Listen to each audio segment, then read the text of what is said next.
I just wanna be happy tonight. Welcome back again. Today is going to be the second in a series of kind of essentials videos. We did an essentials video for newborn, and what we want to do is just talk about what carried over from that video that we continue to see value in, and anything that we stopped using, and then also anything that we've added kind of to the repertoire. So if you haven't seen that video already, we'll link that in the description below. And they're not really the normal essentials, I don't think. These are kind of the things that we didn't really think about at all beforehand. So, but just to run through a quick list of the things that we continue to see value in. So number one was that Boudreaux's butt paste. That was something that I ended up having to kind of run out, and with everything going on, it wasn't all that easy to find it. But I ended up buying a small tube of it. Definitely still recommend buying the big jar of it from Walmart for like 15 bucks. Abby and Finn still has been huge for us. It's been great to be able to just get a delivery from them in 3-4 days, so we can kind of set it up as the subscription. We've continued that. The Momaroo also still huge. We've moved it around the house a couple of times actually whenever we've needed it in other areas. The Snuggle Me Organic.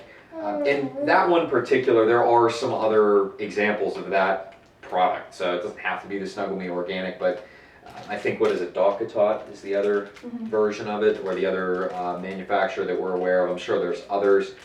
The Owlette, footless pajamas, still been huge, and actually we started buying some from H&M. We'll have to figure out how to link that maybe, but still inexpensive and perfect, really, especially for sleepwear. And then the kimono style onesies, and Natalie's going to talk in a future video about some of the other, where we're buying those and some of the other things that we've gotten there specifically. So some of the things that we stopped using, well, it's actually only one thing that we stopped using, which is the indoor stroller that I mentioned in the newborn video. So we stopped using it just because he wouldn't want to, lay in there anymore. He's gotten to the point where, he doesn't like taking naps, which was when we had him in the stroller. When he was a newborn, he napped a lot, and so we had him in the stroller, and I kind of wheeled him around if I would shower, go to the bathroom, or if I was in the kitchen doing laundry. I would wheel him around. Now he doesn't really like that anymore, so we don't really use the stroller anymore. I haven't let him put it away yet because there have been a couple of instances where I was able to lay him in there and jump in the shower, so we don't use it that often anymore. But I still would recommend it in the newborn if you are able to swing it, or if you're not a clean freak and you're fine with bringing an outdoor stroller in. I think it's very beneficial to have an indoor stroller that you can use. I just want to get rid of it at this point because it keeps collecting things. It's like an easy place to throw everything random. As far as new items go, and the first one on the list here again is probably convenience. Well, it is a convenience item, but we got lucky when we actually purchased a new home, and it came with 2 Alexas. And at first we just buried them in a closet. We didn't even open them up and use them. And we had been using like a small, just portable noise machine. I think we paid like 15 bucks for it at Bye Bye Baby, and it was fine for what we were using it for. But I don't know, it always seemed to run out of batteries at the wrong time.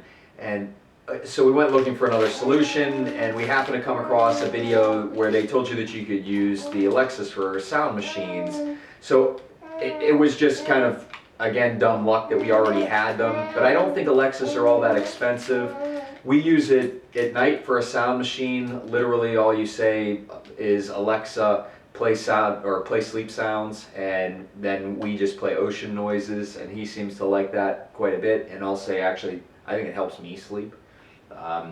I always thought I would hate sleeping with a sound machine, but it helps me sleep.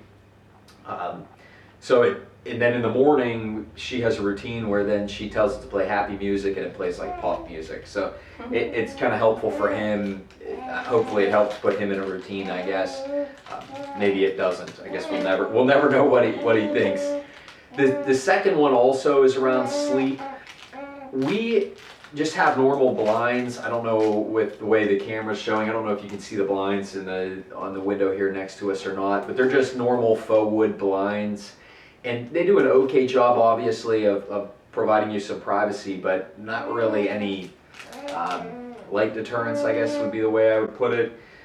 And we would get him to go down at like 8 o'clock-ish, and obviously that was closer in the spring, so it wasn't, the nights weren't, or the days weren't so long.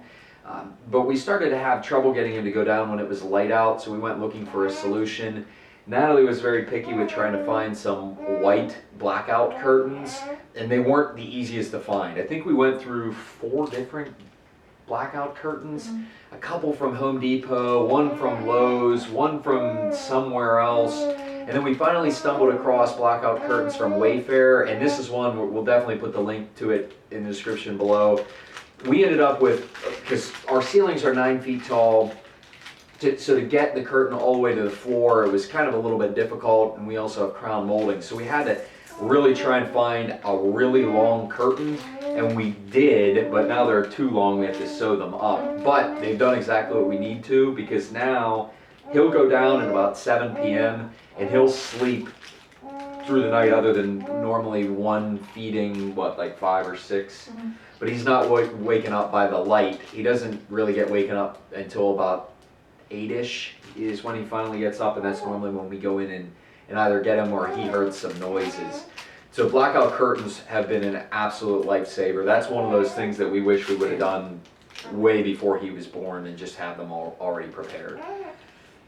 So another thing is a wrap carrier. So I have the Solid Baby wrap. I'll be honest, he did not like it, and I think the reason he didn't like it, so this is my little tip, if you want to use any type of carrier, put your baby in it as early as you can, because I didn't get the wrap until he was, I think about a month, maybe even older, and by that point he just would not have it.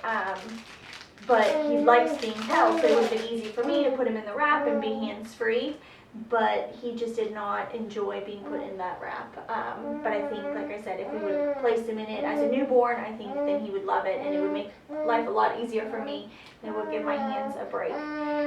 So definitely, if you do want to put your baby in some sort of a carrier, use it at the beginning so that they are comfortable in it, and don't cry when you put them in for the first time when they're older.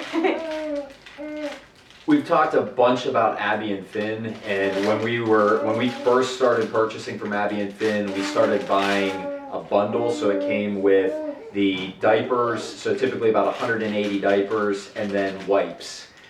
What we ran into kind of an issue where the bundle itself didn't come with enough wipes to get you through all the diapers, and because of everything in the world right now, we were only able to purchase 1 second package of the of wipes, so it still didn't get us all the way through.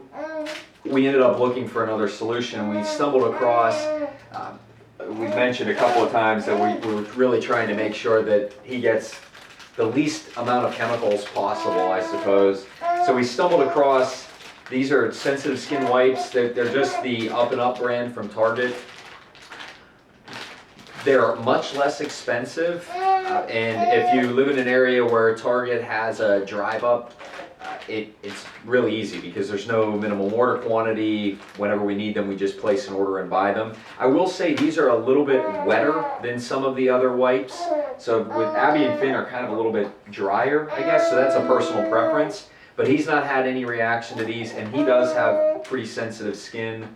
If you look on EWG, I think these are, if I remember correctly, I want to say they were like a B. So these are pretty good, and again, less expensive, but we still stick with the Abby and Finn diapers. So the next thing are these easy to hold rattle toys. So this was actually a recommendation from a friend, and what we kind of messed up on, what we messed up on at the beginning is because he would always, scratch his face, we put him in mittens and always put the little cuffs down from the PJ, so he was constantly in little mittens. And we feel that because we had him in mittens so long that he didn't have a lot of dexterity with grasping. So we then purchased this, and it was kind of like almost instantaneous, you know, because he really likes it. It's colorful, it makes a noise, and he likes it. Since it's small, it's easy for him to grab. And then we also have this one just doesn't make any noise, but because it's skinny, it's easy for him to hold. So it was something we just didn't know, because we had other rattles. We had a little ice cream rattle that we really liked, but it was just, at the beginning, it was too big for him to grasp. Now he can hold it. So getting something small like this is helpful when they're still little and learning how to grasp. And you can see he's like able to flail around with it, and that was the problem. He just didn't really have, everything we had was just a hair too big. The other toy-wise, and I don't know if you guys could see at the very beginning, but he loves things with noise. And I'm guessing that most babies are like this. I haven't spent much time around babies. Natalie has spent more. But we have two toys that are like this. There's this one, and I guess somebody sent us this. The brand is Taggies. And then we also have a little booklet that he likes to play with. And he literally tries to just tear the thing apart. And I think it's just the noise he likes. So sometimes it's noise and texture for sure. And then in the center of this one, there's actually a little squeeze ball. But he really enjoys playing with these. And then the last thing that I'm going to talk about is, so I came across this inexpensive clothing store online. It's called Pat. Now again, I don't know about, you know, it's obviously not organic or anything like that. So, but I bought these outfits, which I really like, because normally if you buy little jumpers like this, you know, they're kind of expensive. But all of these, you know, each piece was around $5-6, so it's very inexpensive. And he's just in this when we take photos, and we took photos, so we put him in it today. So if you want to show him his cute little outfit. So I think these outfits are super adorable. They have other styles, obviously, and other things, but this is just kind of what I'm drawn to, the little rompers for the baby. So I bought this little one, which originally I was going to dress him in the fall and do fall family photos, but you know, it's August. Yeah, it's August right now, and it's already tight on him. So we actually have pumpkins over there. We kind of staged photos for the fall just because this was what I wanted to do for fall. And then I just got a green one and another green one, and then like I said, he has a gray. And then this one we got for the holidays, but again, he's just outgrowing everything, so I'll have to do another order. But just for, you know, if you want something cute for them to wear, you know, for photos that just looks cute, these are nice options. Like I said, typically for his onesies and things like that, I like to buy organic since it's on his skin all day and he likes to, you know, eat his clothes. But for photos, these are a nice option if you want to get cute little outfits. And again, most of these things are, you don't have to have them, but there are certainly things that have kind of helped us out. I think this crinkly toy thing has been the one piece that's kept him calm the most, because you can just hand it to him and he can just go to town with it forever. But obviously the rest of these things on the list, whether they're carryovers from our previous list or just new things, in many cases they're just kind of nice to haves. So we're going to try and do, I mentioned in the last video, we're going to do one of these for each one of kind of a 3-month segment. So we'll have one for 4 to 6, but that's going to be a little bit farther down the line here. We're sitting at about 4 months now, but we are getting ready to start more solid foods. So he just started some solid foods. So we'll probably have a video just focused specifically on feeding and anything that we purchased to help us there. So let us know if you have any questions, and Natalie made a good point on the last in the last video. Let us know if there's anything that you think we've missed. And thank you. Until next time.